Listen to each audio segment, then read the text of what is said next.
الحمد لله واشهد ان لا اله الا الله وحده لا شريك له واشهد ان محمدا عبده ورسوله صلى الله عليه وسلم. طيب نبدا كده في المقال بتاع الهيستو. احنا عندنا اول حاجه بيقول لي انيوميريت، يعني اذكر بدون تفاصيل اللاير بتاعه السكين، لاير اوف ذا سكين. احنا عندنا 4 لاير من بتاعه السكين. لاير اوف ذا سكين هم 3 ملهمش رابع. اول لاير هي ايه؟ الاوتر ابيثيليال لاير او الاوتر لاير اللي هي بتسمى ايه؟ الابيديرمز. يبقى الاوتر لاير هي الابيديرمز. بعد كده عندي الديب لاير او الديب كونكتيف تيشو لاير اللي هي بتبقى عباره عن كونكتيف تيشو بتغذي، يعني بتكون الديرمز. يبقى اول طبقه الديرمز، الاول طبقه الابيديرمز اللي هي الاوتر لاير، بعد كده الديرمز اللي هي بتكون كونكتيف تيشو، بعد كده الهايبوديرمز. يبقى عدد طبقات اللاير الابيديرمز والديرمز والهايبوديرمز. اللاير اوف سكين 3: ابيديرمز دي الاوتر لاير، الديرمز اللي هي الديب او الكونكتيف تيشو، والاخر واحده اللي هي ايه؟ الهايبوديرمز. طب نيجي بعد كده للسيل بتاعه السكين. احنا خدنا اللاير بتاعه السكين لسه قايلينها، كانوا 3. اللاير بتاعه السكين الابيديرمز والديرمز، واخر واحده اللي هي ايه؟ اخر واحده اللي هي تحت خالص الهايبوديرمز. نيجي للسيل بتاعه السكين. يبقى السيل بتاعه السكين او الابيديرمز اللي هو السكين كام؟ 4: الكيراتينوسايت والميلانوسايت واللانجرهان سيل والميركل سيل. يبقى كده فرقنا ما بين اللاير والسيل. اللاير كانوا 3 اللي هو الابيديرمز، تحتها الديرمز، بعد كده الهايبوديرمز. طب السيل الكيراتينوسايت والميلانوسايت واللانجرهان سيل والميركل سيل. بعد كده بيقول لي قارن ما بين الاكراين والابوكراين سويت جلاند والسبيشيوس جلاند. قارن ما بين التلاتة، الاكراين والابوكراين والسبيشيوس جلاند اللي من انواع السويت جلاند. بنختار اسهل وجه مقارنة ما بين التلاتة ونختاره. نجيب بعد كده ايه؟ السايت، موقع الاكراين فين والابوكراين والسبيشيوس. قال لك الاكراين موجودة في كل الجسم، all the body. يبقى الاكراين موجودة في كل الجسم. احنا هنقارن ما بين الاكراين والابوكراين والسبيشيوس. الاكراين قال لك موجودة في كل الجسم، الابوكراين موجودة في السنسيتيف اريا. زي مين؟ زي البيوبك والاكزيلا. وافتكر ان الابوكراين في حرف الايه بيبدأ بالاكزيلا، يبقى الاكزيلا والبيوبك ده بالنسبة للسايت، انما الاكراين موجودة في كل الجسم. نيجي بعد كده للسبيشيوس، قالك موجودة في سكين بس. يبقى السبيشيوس موجودة ايه؟ في السين سكين بس، سين وسين. يبقى ده بالنسبة للسايت. قلنا الاكراين موجودة فين؟ موجودة في كل الجسم، all the body. نيجي بعد كده للابوكراين. ابوكراين حرف الايه بتبتدي بحرف الايه، يبقى موجودة في الاكزيلا، موجودة في البيوبك. السبيشيوس جلاند موجودة فين؟ سبيشيوس يبقى موجودة بس في السين سكين. طب نيجي بعد كده للسكريشن، بتفرز ايه؟ الاكراين دي خلايا عرقية فبتفرز ميه، بتفرز ووتر. الابوكراين بتفرز فيزيكت سكريشن، ده ايه؟ ده الابوكراين بتفرز فيزيكت سكريشن. نيجي بعد كده للسبيشيوس، ودي بتبقى خلايا دهنيه فبتفرز حاجه اسمها سيبم، اس يعني بتبقى برضه حرف اس، سيبم سبيشيوس. يبقى اللي بيفرزوا الاكراين ايه؟ الاكراين بيفرز، دي احنا قلنا الاكراين دي خلايا عرقيه فبتفرز الووتر. بعد كده الابوكراين بيفرز الفيزيكال سكريشن، والسبيشيوس بتفرز السيبوم، سبيشيوس سيبوم. نيجي بعد كده للمود اوف سكريشن، يعني حالة الافراز. قال لك الاكراين المود اوف سكريشن بتاعها الميروكراين. طب الابوكراين، ابوكراين تنزل زي ما هي، يبقى الابوكراين في المود اوف سكريشن هي الابوكراين. طب السبيشيوس الهولوكراين. يبقى تاني المود اوف سكريشن للاكراين هو مين؟ الميروكراين، والابوكراين هي الابوكراين. طب والسبيشيوس جلاند المود اوف سكريشن الهولوكراين. السبيشيوس جلاند بيفرز المود اوف سكريشن كل هولوكراين. طيب نيجي بعد كده للبيجيننج اوف سكريشن، انت تختار اللي انت عايزه. نيجي للبيجنينج اوف سكريشن، قال لك بما ان ده اكراين بيفرز خلايا عرقيه، فهي بتبدا بعد الولاده على طول افتر بريس. لكن الابوكراين والسبيشيوس بيبتدوا افرازهم بعد ايه؟ بعد البلوغ، افتر بيوبرتي. حلو. طيب يبقى كده لل6 ديفرنس، قال لك في الاكراين بيبقوا متشابهين، في الابوكراين والسبيشيوس بيبقوا ديفرنت ك6 ايه؟ كالاختلافات السكشوال. هنا بيقول لك الخليه لما بتفرقع وبتطلع الافراز اللي هو هولوكراين، ده في اني جلاند؟ ده في السبيشيوس جلاند. طب والابوكراين هي برضو الابوكراين. طب والميلوكراين بتبقى اللي هي ايه؟ اكراين. ده ايه؟ المود اوف سكريشن. لما الخليه بتفرقع بتطلع ايه؟ السبيشيوس بتطلع هولوكراين، والابوكراين بتطلع ابوكراين، والاكراين بتطلع ميلوكراين. هنقارن بعد كده بين السيك سكين والسين سكين. طب هنا بيقول لك السايت برضه هنقارن ما بين اللوكيشن بتاعتها موجوده فين. قالك السيك موجوده في البالم والسول. البالم اللي انت بتمسك بيه، البالم بتاع ايدك، كف ايدك، ده الحاجات اللي انت بتمسك بيها كل حاجه. فلازم الحاجات اللي انت بتمسك بيها كل حاجه دي حاجات مثلا سخنه، حاجات مثلا تشوك، حاجات مثلا ساقعه خالص. دي المفروض البالم بتاع ايدك يبقى سك ولا سن؟ ده المفروض يبقى سك عشان يستحمل مثلا لو في حاجه سخنه، يبقى لازم يكون سك. انما السن موجود فين؟ قال لك في كل البادي ما عدا البالم والسول. في كل البادي ما عدا البالم والسول. يبقى السيك سكين عشان موجود في البالم والسول. البالم دي انا بمسك بيها كل حاجه وهي اللي بتشتغل على طول، فلازم نوع السكين اللي فيها يبقى سيك سكين، يبقى سميك. تمام. طيب بعد كده الابيديرمز اللي موجود في السك، ال5 لاير بتوع السكين اللي هما ستراتم بيزالي، وستراتم سباينوزم، وستراتم جرانيولوزم، وستراتم ليوسيدم، وستراتم كورنيوم. انما في السن موجودين 4 بس، الليوسيدم مش موجودة. يبقى في السن 4 بس، الليوسيدم مش موجود، عشان كده هو سميك. فعشان كده في ال5 لاير. انما السن رفيع عشان في طبقة مش موجودة اللي هي الليوسيدم، موجود 4 لاير بس. الاستراتم كورنيوم اللي هي اخر طبقة فوق، اللي هي الطبقة اللي هي الاوتر لاير، لازم تكون مشابهة لنوع السكن، صح؟ يبقى الاستراتم كورنيوم في السك موجودة تكون ايه؟ تكون سك. انما في السن الاستراتم كورنيوم اللي هي الاوتر لاير لازم تكون سن. الديرمز بقى العكس. الديرمز السك بيكون سن في الديرمز، والسن بيكون سك في طبقة الديرمز. حلو. طيب تمام. نيجي بعد كده للمقارنة اللي بعدها، بيقارنك ما بين الاكراين سويت جلاند في السك بتكون مور، وفي السن بتكون لس. وعندنا هنا بيقول لي اللاير انيوميريت اللاير بتاعت البلاد فيزلز. كام لاير كان عندنا؟ 3 لاير، اللي هي التونيكا انتما، وتونيكا ميديا، وتونيكا ادفنتيشيا.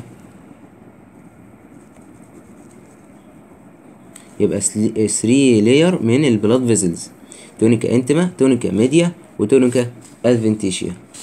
طيب بعد كده بيقول لك ايه اهميه الفانكشن بتاعه الاندوثيليال سيل.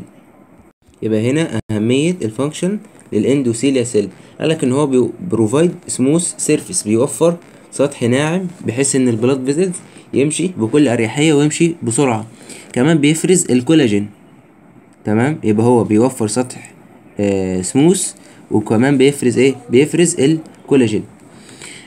كمان ان هو عنده ممبرين محاوط للانزيمات اللي زي السيروتونين والبروستاجلاندين والثرومبين والنيورو ابنفرين واللايبو بروتين لايبيز. يعني هو بيكون بروتين يحاوط بالانزيمات دي كحماية ليه. يبقى الاندوثيليال سيل بيوفر بروفايد للسموث سيرفيس، لسطح ناعم للارتري والفين، سموث سيرفيس عشان يسرع من عملية انتقال الدم. ده بيوفر سموث سيرفيس، بيفرز الكولاجين. بيوفر كمان ممبرين، بروفايد الممبرين للسيروتونين والبروستاجلاندين والثرومبين واللايبوبروتين لايبيز. دي كانت الفانكشن للاندوثيليا. تاني الفانكشن الاندوثيليا ان هو بيوفر سطح ناعم، بروفايد سموث سيرفيس، وبروفايد كمان لايه ممبرين للانزيمات زي السيروتونين والبروستاجلاندين والثرومبين والنيورو ابنفرين، وبيفرز الكولاجين واللامين والاندوثيليان والنيتريك اوكسيد نيتريك اوكسيد. هنا بيقول لك انيوميريت للسبيشال ميديوم سايزد الارتري. اذكر السبيشال ميديوم سايز الارتري. عندك سبيشاليزد ميديوم سايز الارتري 3. اول واحد اللي هو البازيلر ارتري او السيريبرال. تاني حاجة او واحد اللي هو الكوروناري ارتري. تالت واحد البلمونري ارتري. يبقى مين السبيشاليزد ميديوم سايز الارتري؟ 3. اول واحد اللي هو البازيلر ارتري، تاني واحد اللي هو ايه البلمونري، والكوروناري ارتري يبقى هنا احنا عندنا اللاير بتاعت البلاد فيزل كانوا 3، اللي هو التونيكا انتما والتونيكا ميديا والادفنتيشن. الفانكشن بتاعت الاندوثيليوم كان اللي هو بيعمل لي بروفايد للسموث سيرفيس، بيوفر لي سطح ناعم. كمان كان بيعمل لي ايه بروفايد برضو، بيوفر لي ايه ممبرين غشاء او جدار للفور انزيم زي مين؟ زي البروستا جلاندين والنيورو ابنفرين تمام. كمان ان هو بيفرز ايه، كان بيطلع سكريشن للكولاجين. يبقى بيبروفايد للسموث سيرفيس، بيبروفايد ممبرين للانزيمات زي البروستاجلاندين والنور ابنفرين، وبيعمل سكريشن للكولاجين. اخر حاجه من السبيشاليزد ميديوم سايزد ارتري والفين، انت عندك البازيلر ارتري، عندك السيريبرال، وكمان والبلمونري ارتري.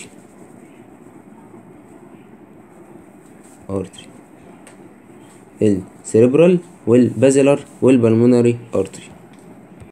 عايز بعد كده قارني ما بين الاورطة اللي هو اللارج ارتري وما بين الانفيريور فينا كيفا اللي هو اللارج فين.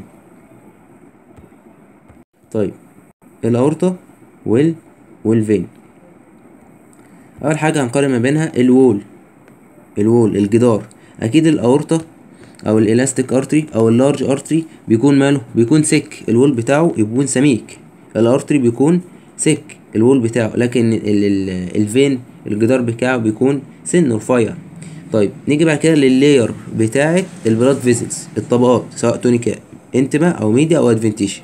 نيجي للميديا، اكيد في الميديا اللي هي مسؤوله على سموث ماسل، اكيد في الاورطه مليان سموث ماسل، فالطبقه الميديا دي بتكون ايه سيكست لاير، بتكون طبقه سميكه سك. لكن في الفين اكيد السموث ماسل بتكون طبقه سن، يبقى التونيكا ميديا في الانفيريور فينا كيفا اكيد هتكون طبقه سن، يعني لس من السموث ماسل، لكن هنا مور سموث ماسل. طيب نيجي للادفنتيشا، اعكس بقى، اذا كانت في الميديا فهو سيكست لاير في الاورطه، يبقى في الادفنتيشا الاورطه او اللارج فين الطبقه دي بتكون سن، طبقه رفيعه. في الانفيريور فينا كيفا الادفنتيشا بتكون مالها، بتكون طبقه سك، طبقه سميكه. طيب الفازوفازورم، حين ذكرت الادفنتيشا ذكرت الفازوفازورم، لان الفازوفازورم بتبقى موجوده في الادفنتيشا. فبما انها في الاورطه بتكون سن قصدي رفيعه، فبتكون ايه بريزنت باتلس، موجوده بس ايه بكميه قليله عشان طبقه ايه سن رفيعه. طب في الانفيريور فينا كيفا لا، دي موجوده بغزاره كمان، مور موجوده كتير. تمام. طيب طبقه الانتما في الاورطه بتكون ويل ديفلوبد، في الانفيريور فينا كيفا بتكون بس ديفلوبد، يعني بتكون ويل ديفلوبد اكتر في الاورطه. بعد كده بيقول لي كومبير للميديوم سايزد ارتري والفين. طيب بعد كده هنقارن ما بين الميديوم سايزد ارتري والفين من حيث الوول، فيهم برضو من الارتري والفين، يعني فيهم تشابهات شويه بين اللارج ارتري واللارج فين. الميديوم سايز ارتري والفين قال لك في الوول الجدار بتاعه الميديم ارتري بيكون سك، بيكون جداره سميك، انما الميديم فين بيكون سن، زي كان الاورطة اللي هو كان بيمثل اللارج فين، برضو الوول بتاعه كان سك والفين كان سن. طيب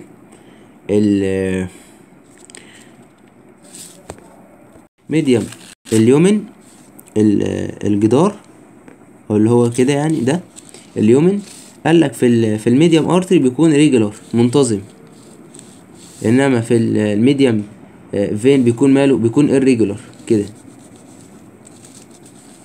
يبقى الاختلاف ما بين اليومن في الميديم ارتري بيكون ماله بيكون ريجولار منتظم ونارو، انما في الفين بيكون وايد واسع وإريجولار.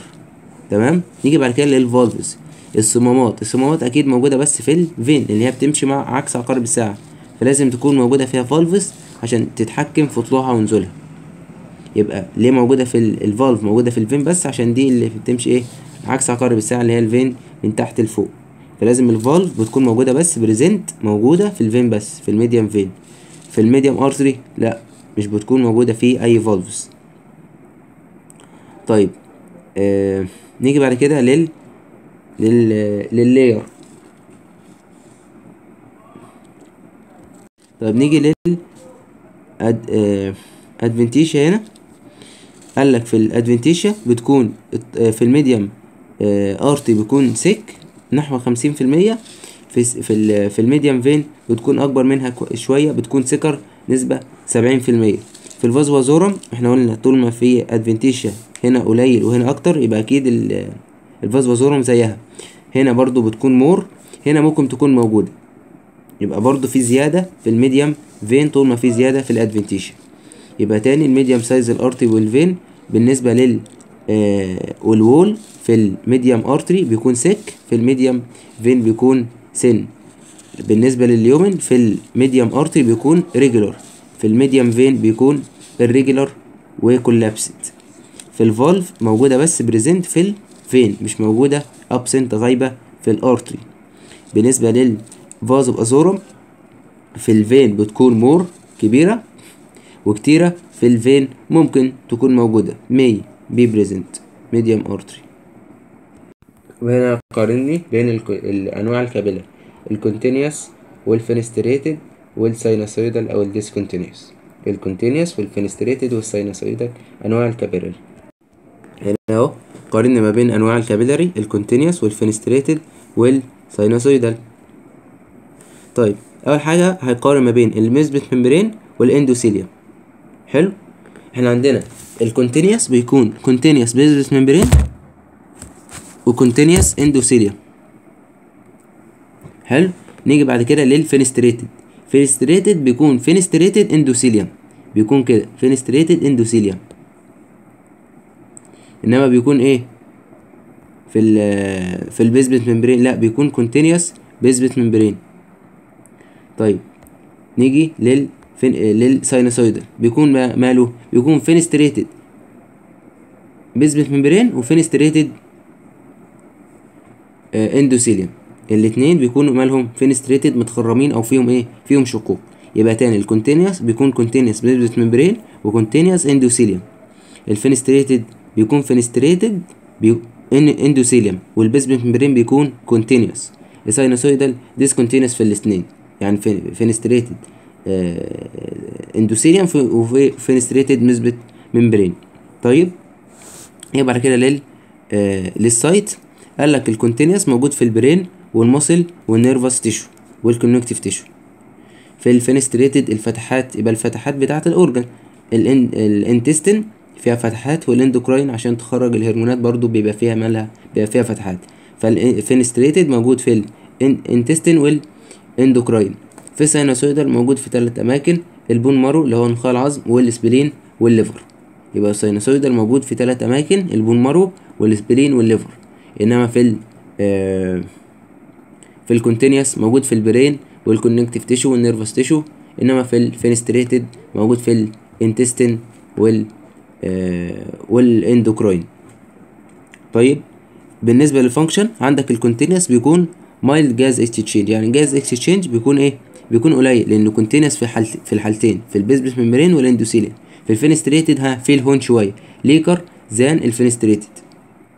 انما في الساينوسويدال ده فينستريتد بيزمنت ممبرين وفينستريتد اندوثيليوم، فبيكون الجاز اكسشينج فيه مور جاز اكسشينج.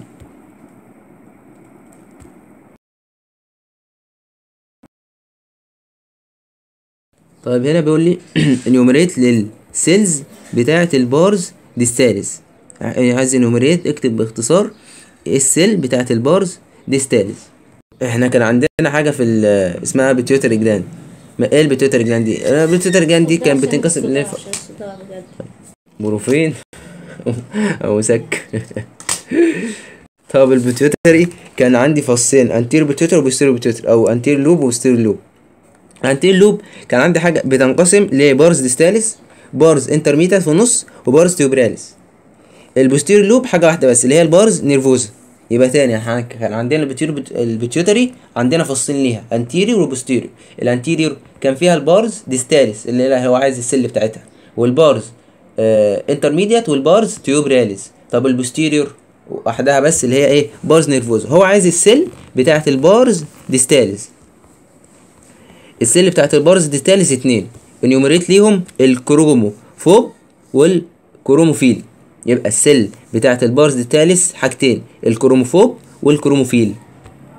يبقى انيوميريت للسل بتاعت البارز ديستاليس ايه وايه؟ كروموفوب فوبس والكروموفيل. طيب عايز بعد كده مقارنه ما بين 3 حاجات اختلافات ما بين الكروموفيل والكروموفوب اللي هما كانوا السل بتاعت المين؟ بتاعت البارز ديستاليس اللي هي كان في الانتيريور لوب او الانتيريور بيتيوتري بتاعت البيتيوتري جلاند. يبقى الانتيريور بيتيوتري فيها البارز ديستاليس، السل بتاعت البارز ديستاليس، الكروموفيل والكروموفوب. عايز بعد كده مقارنه ما بين الكروموفوب والكروموفيل. طب الفرق ما بين الكروموفوب والكروموفيل، الكروموفيل دي اللي بتبقى مسؤوله على تصنيع الهرمونات واللي بيبقى جواها الجرانيولز، دي الكروموفيل. يبقى الكروموفيل هي اللي جواها الجرانيولز، عندها الجرانيول سيتوبلازم جواها فيها الجرانيولز، عشان كده دي المسؤوله على ان هي بتصنع هرمونات. انما الكروموفوب دي مش مسؤوله على تصنيع الهرمونات، عشان كده مش جواها الجرانيولز. يبقى هي نو جرانيول سيتوبلازم، السيتوبلازم بتاعها مش بيحتوي على جرانيولز، فعشان كده هي مش مسؤوله على تصنيع الهرمونات. انما ايه الفانكشن بتاعتها؟ طب الفانكشن بتاعت الكروموفوب بتبقى دي جرانيوليتد كروموفيل. مش احنا قلنا ان الكروموفيل الكروموفيل بتحتوي على جرانيولز، عندها جرانيولز. ممكن الجرانيولز اللي هي في الكروموفيل دي تختفي، وساعتها هتتحول للكروموفوب، فهتبقى دي جرانيوليتد كروموفيل.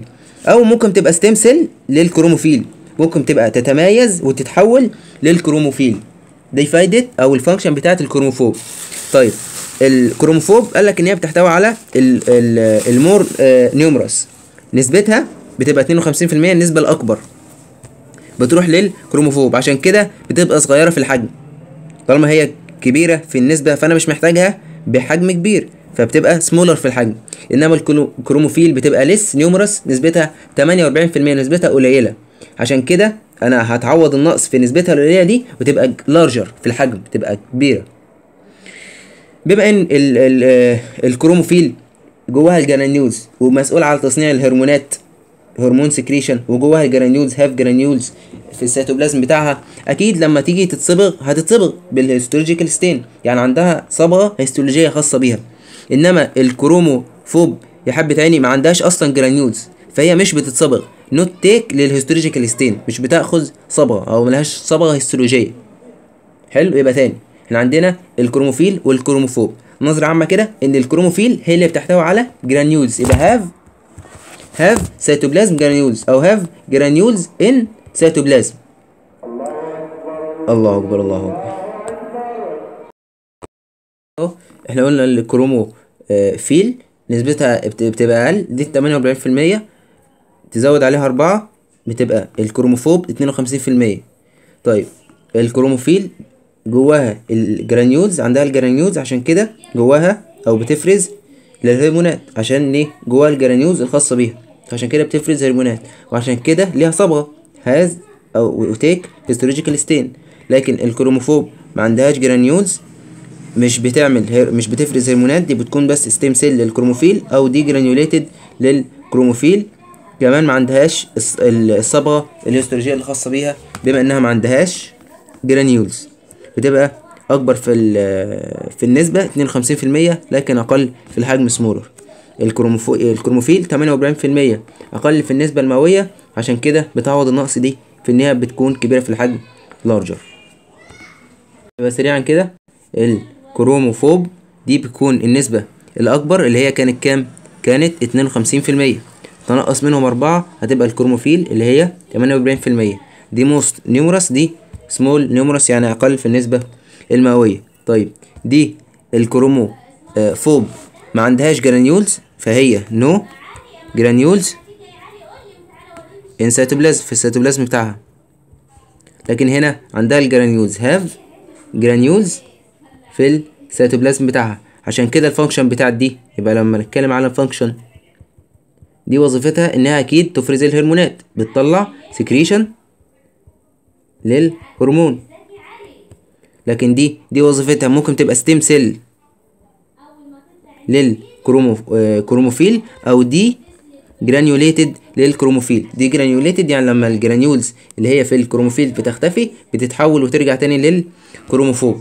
طيب بما ان الكرومو فيل عندها الجرانيولز الخاصة بيها هاف جرانيولز في السيتوبلازم، اكيد يبقى بتصبغ عندها الصبغة الهيستولوجية، يبقى هاف او تيك هيستولوجيكال ستين.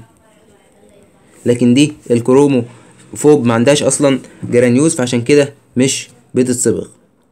طيب عايز بعد كده مقارنة ما بين الاسيدوفيليك والبيزوفيليك. ايه الاسيدوفيليك والبيزوفيليك؟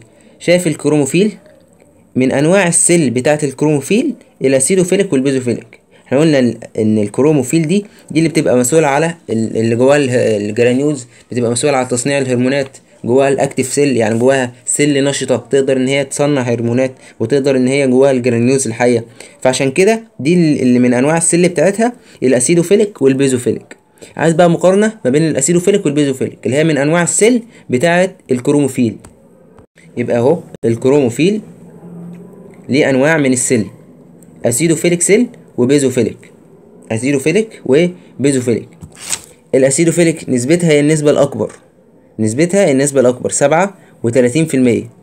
تمام. كنا بنختصر الاسيدوفيليك افتكر ان هو اسد، والاسد نسبته اكبر 37%، بيبقى مودريت في السايز، ومن اسمها بما انه اسيدوفيليك يبقى الجرانيولز اللي فيه بتبقى اسيدوفيليك جرانيولز. انما البيزوفيليك بديهي جدا ان الجرانيولز اللي فيه الحبيبات اللي جوه البيزوفيليك بتبقى بيزوفيليك جرانيولز.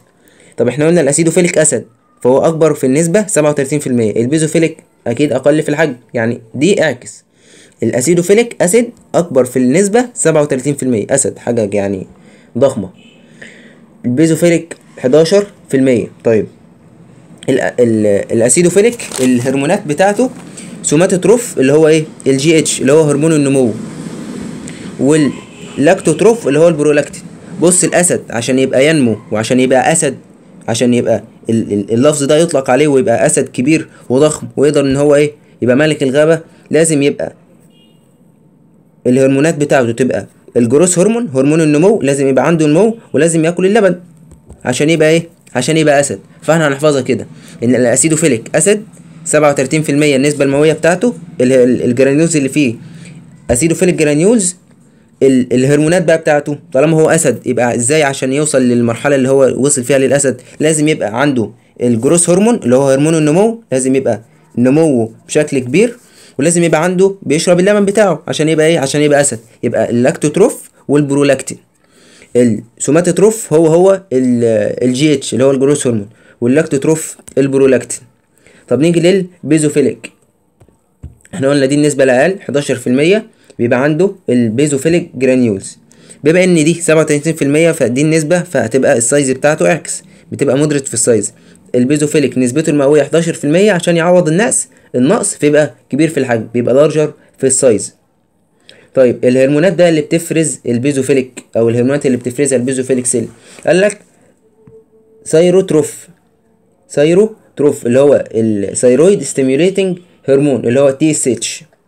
ثايروتروف اللي هو تي اس اتش، وجوناتوتروف اللي هو الاف اس اتش اللي هو فوليكل ستيميوليشن هرمون اللي هو الاختصار هناخد اول حرف من كل كلمه، الفوليكل والاس والهرمون اف اس اتش،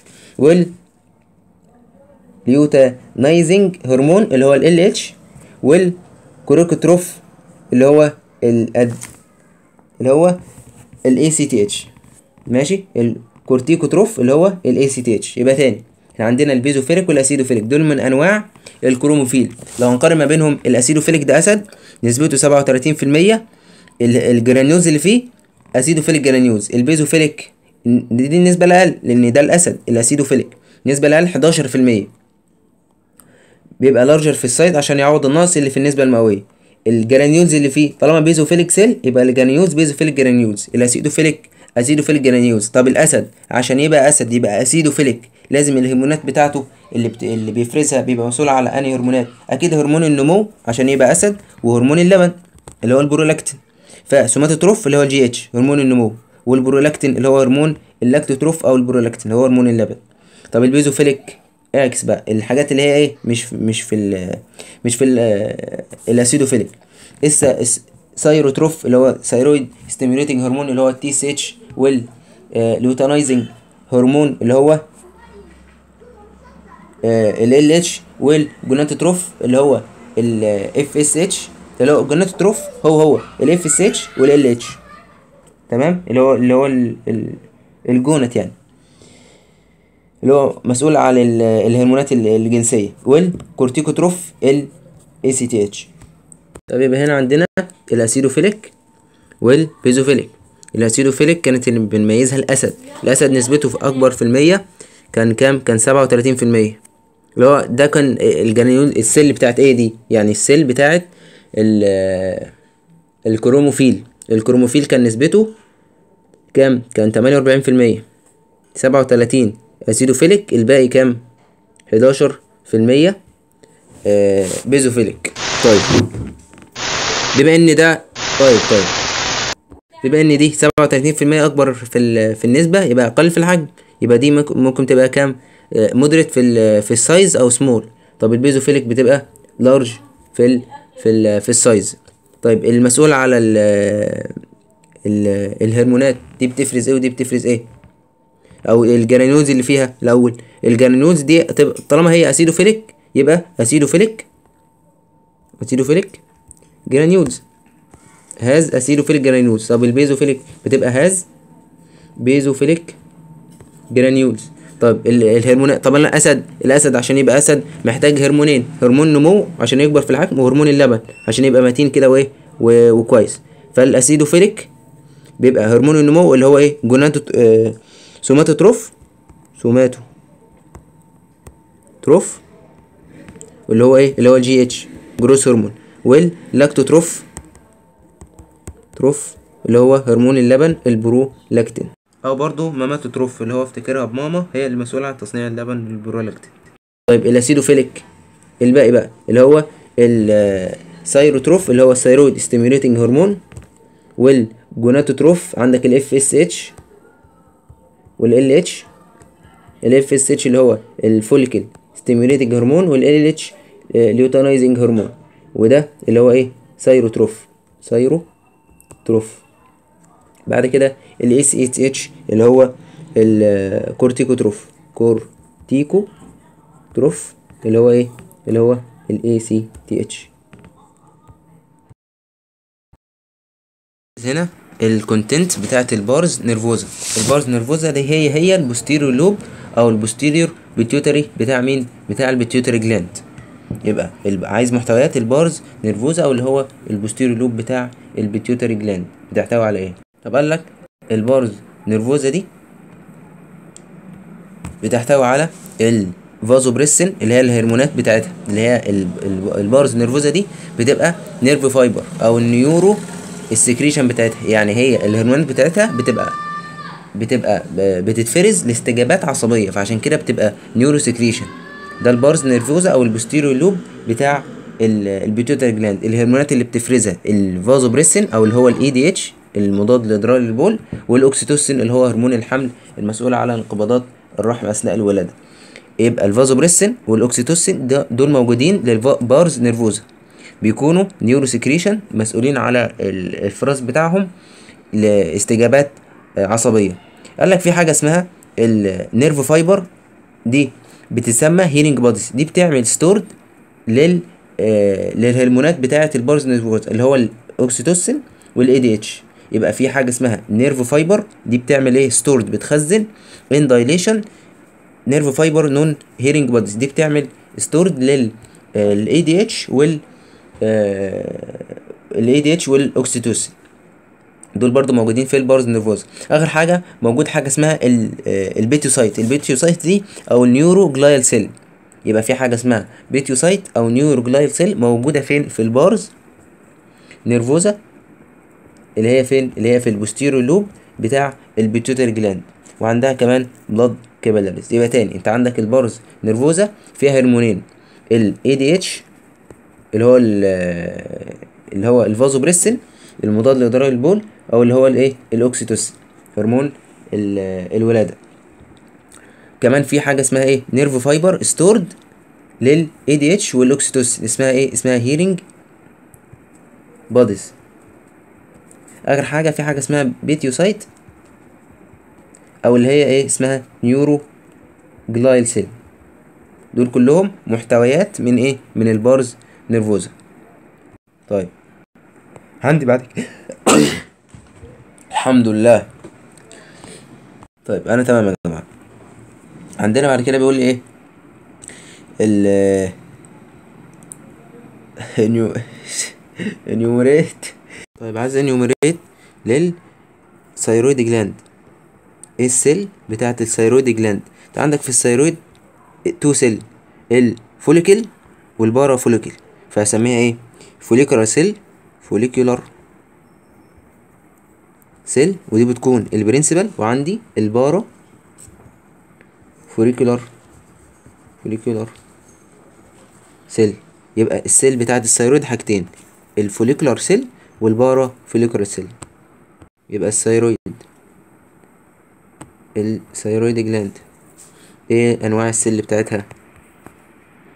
الفوليكولار سيل، ودي بتكون البرنسبل، والبارا فوليكولار سيل اللي هي بتبقى السي سيل، عشان بتفرز الكالسيتونين اللي هو اول حرف من السي، فعشان كده هي اسمها سي سيل.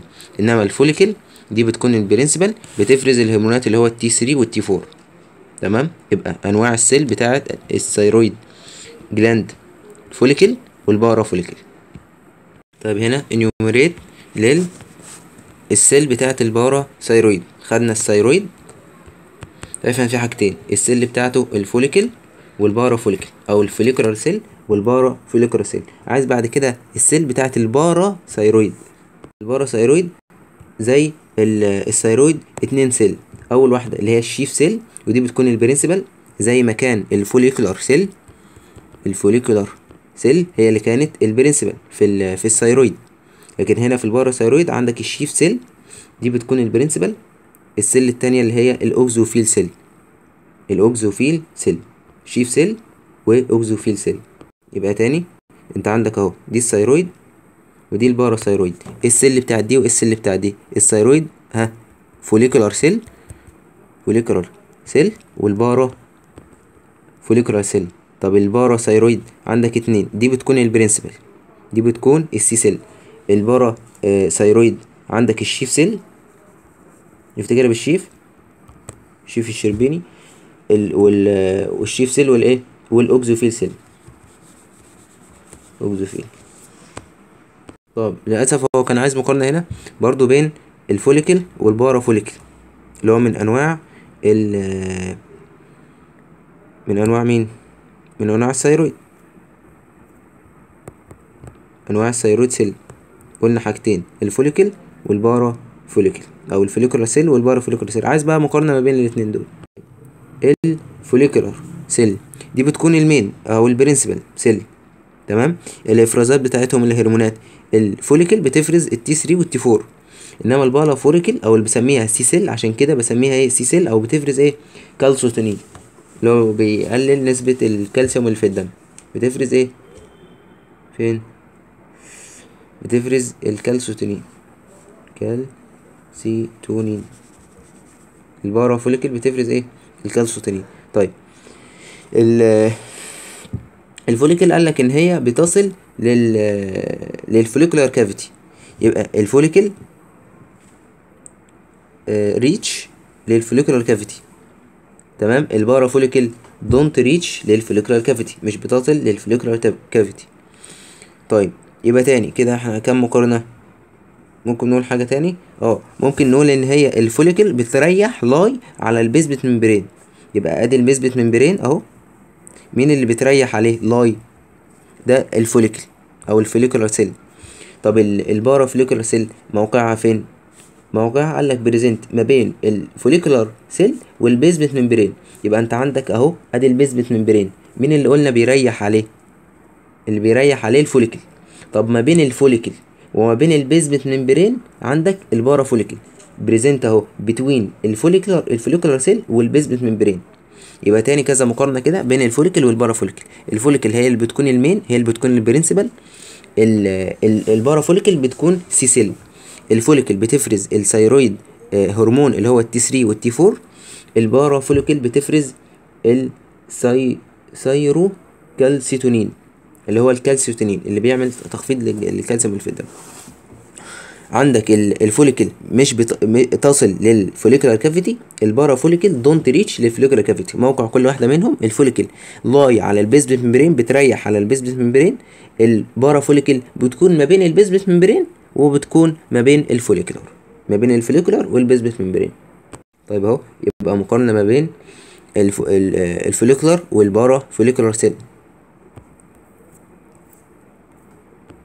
طيب دي الفوليكولار سيل دي بتكون ايه؟ بتكون المين او الرئيسيه، المين تايب اوف ثايرويد جلاند. لكن البارا فوليكولار بسميها السي سيل. طيب عندك الهرمونات اللي بتفرز كل واحده منهم. الفوليكولار سيل بتفرز ايه؟ التي 3 والتي 4 اللي هو مين؟ اللي هو الثايرويد هرمونز. طب البارا فوليكولار بتفرز الكالسيتونين اللي بيعمل على ان هو بيخفض نسبة الكالسيوم اللي في الدم، بيعمل لو للكالسيوم ليفل ان بلاد. طيب موقع كل واحدة منهم. الفوليكولار قالك ان هي لاي بتريح على البيزمنت ممبرين. في بيزمنت ممبرين اهو، بيزمنت ممبرين هي بتعمل ايه؟ بتريح عليه، لاي اون على البيزمنت ممبرين. طيب البارا فوليكل قالك ما بين بتوين البيزمنت ممبرين والفوليكولار سيل، تمام.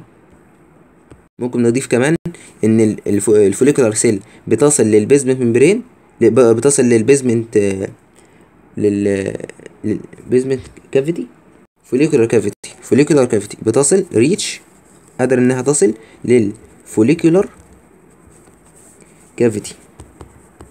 طب دي البارا فوليكل قالك ان هي ايه؟ دونت ريتش لا تصل للفوليكولار كافيتي. يبقى دي تصل للفوليكولار كافيتي، دي لا تصل للفوليكولار كافيتي.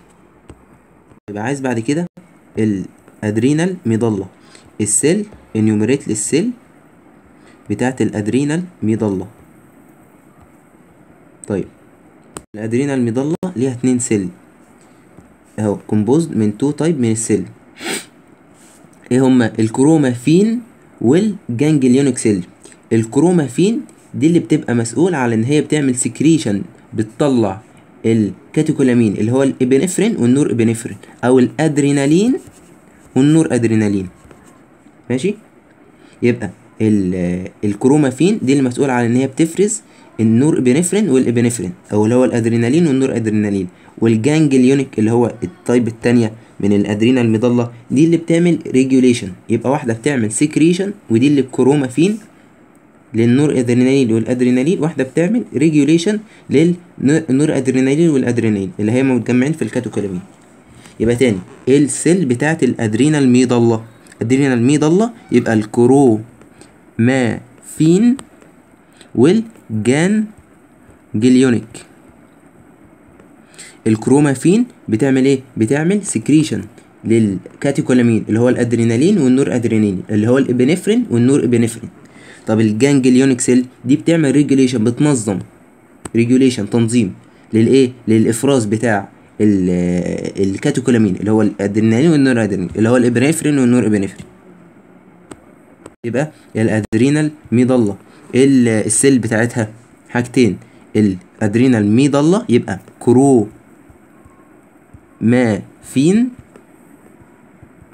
كرومافين والايه والجانجليونيك سيل. طيب الكرومافين بتعمل ايه؟ دي بتعمل سكريشن للادرينالين او الابنفرين والنور ابنفرين. طب الجانجليونيك بتعمل ريجوليشن، بتنظم للافراز بتاع الادرينالين والنور ادرينالين. يبقى السيل بتاعت الادرينال مضله كرومافين وجانجليونيك سيل. بعد كده مقارنه ما بين الثلاثه زون اللي هو زونا جلوميريولوزا وزونا فاسيكولاتا والزونا ريتيكولاريس. تمام، مقارنه ما بين الثلاثه دول اللي هما في الادرينال كورتكس. طيب لو بنتكلم على الزونا جلوميريولوزا احنا هنختصرهم في كلمه ايه؟ جليفر. الجي ال جلوميريولوزا، الاف فاسيكولاتا، الار ريتيكولاريس. دول الثلاثه زون بتوعي ودول اللي هقارن ما بينهم. الجي ال اللي هو جلوميريولوزا نسبتها 15%، يبقى الجلوميريولوزا كنسبه 15%. الفاسيكولاتا دي بتكون اكبر نسبه فيهم، فاسيكولاتا دي بتكون اكبر نسبه فيهم 78%، حرص منها دي اكبر نسبه خالص فاسيكولاتا. ريتيكولاريس الباقي من 100%. ريتيكولاريس ريتيكولاريس كام كده؟ 7%. يبقى الريتيكولاريس 7%. يبقى تاني الادرينال كورتكس الزوم بتاعتهم جلوميريولوزا فاسيكولاتا ريتيكولاريس، بنجمعهم في كلمة جليفر. الجلوميريولوزا قلنا نسبتها كام؟ 15%. الفاسيكولاتا أكبر نسبة 78%. ريتيكولاريس 7%. طيب الهرمونات بقى اللي بتفرزهم كل واحدة منهم. الجلوميريولوزا مسؤولة على إن هي بتفرز مين؟ الألدوستيرون أو المينرال كورتيكويد اللي هو مسؤول على المعادن، هو برضو الألدوستيرون اللي بيمتص المية كده. فالجلوميريولوزا مسؤول ان هو ايه؟ السكريت بتاعته السكريت بتاعته بيبقى الالدوستيرون. تمام، او المينرال كورتيكويد هو الالدوستيرون. طب الفاسيكولاتا دي بتفرز الكورتيزول او بنسميه ايه؟ جلوكو كورتيكويد. يبقى الجلوكو كورتيكويد او الكورتيزول المسؤول عليها الزون الثانيه اللي هي 78%، اكبر واحده اللي هي فاسيكولاتا. اخر واحده الفاسيكولاتا. الريتيكولاريس 7%، اقل واحده فيهم. الهرمونات اللي بتفرزها السكس هرمون، مثال عليها الاندروجين وصام وبعض من الجلوكوكورتيكويد. يبقى بعض من اللي هي اللي قبلها، لكن كمان بتفرز السكس هرمون اللي هو ايه؟ الاندروجين. يبقى تاني انت عندك ثلاثة زون في الادرينال كورتكس، بنختصرهم في كلمه جليفر. الجليفر اللي هو جلوميريولوزا فاسيكولاتا ريتيكولاريس. الجلوميريولوزا نسبتها 15%. الفاسيكولاتا نسبتها اكبر نسبه، حرص منها دي 78%. الفاسيكولاتا اكبر نسبه. ريتيكولاريس 7%. طب الهرمونات المسؤوله على كل منهم. الجلوميريولوزا بتفرز الالدوستيرون او المينرال كورتيكويد، هو الالدوستيرون عشان مسؤول عن المعادن. طيب الفاسيكولاتا اللي هي 78% الاكبر نسبه دي بتفرز الكورتيزول. يبقى الكورتيزول افتكر ان هو بيتفرز من تاني واحده اللي هي ايه؟ فاسيكولاتا اللي هي انا بنحرص منها اللي هي 78%. فاسيكولاتا دي بتغربل الدنيا. ريتيكولاريس 7%، اقل واحده اللي بتفرز السكس هرمون، المثال عليها الاندروجين او اللي هو ايه؟ وبعض من الجلوكوكورتيكويد او اللي هو الايه؟ الكورتيزول اللي هو في الزون اللي قبلها. طب السيتوبلازم بتاع كل واحده منهم، قال لك الجلوميريولوزا السيتوبلازم بتاعها بيبقى اسيدوفيليك سيتوبلازم. حلو. طب الفاسيكولاتا بما انها 78% واكبر نسبه فيهم كلهم، فالسيتوبلازم بتاعها بيبقى لارج بوليهيدرال ويز فيكيوليتد اسيدوفيليك سيتوبلازم. يبقى لارج بوليهيدرال سيل ويز اسيدوفيليك فيكيوليتد سيتوبلازم. فيكيوليتد يعني اللي هو ايه؟ متخرم او متنقط. جرانيوز، في جرانيوز منقطه. ده ايه؟ ده بالنسبه للسيتوبلازم بتاع الفاسيكولاتا. انما كان السيتوبلازم بتاع الجلوميريوزا بيبقى اسيدوفيليك سيل، تمام، مليان فيه اسيدوفيليك سيل. الفاسيكولا ده الجلوميريوزا. الفاسيكولاتا بيبقى لارج بولهيدرا سيل ويز فيكوليتد سيتوبلازم. طب الريتيكولاريس بيبقى سمول بولهيدرال سيل ويز ليس فيكوليتد سيتوبلازم. بما انها 7% فدي اصغر نسبه، انما الاكبر نسبه كانت لارج بولهيدرال. لكن الزونا ريتيكولاريس كانت 7%، اقل واحده بتبقى سمول بولهيدرال. الفاسيكولاتا مسؤوله على ان هي بتفرز الكورتيزول او الجلوكوكورتيكويد. الريتيكولاريس بتفرز السكس هرمون اللي مثال عليه الاندروجين وبعض من الجلوكوكورتيكويد اللي هو الزون اللي قبلها. انما الجلوميريوزا كانت 15% مسؤول عن ان هي بتفرز الالدوستيرون او المينرال كورتيكويد، هما الاثنين واحد. السيتوبلازم بتاعها كان اسيدوفيليك، بيظهر لونه اسيدوفيليك سيتوبلازم.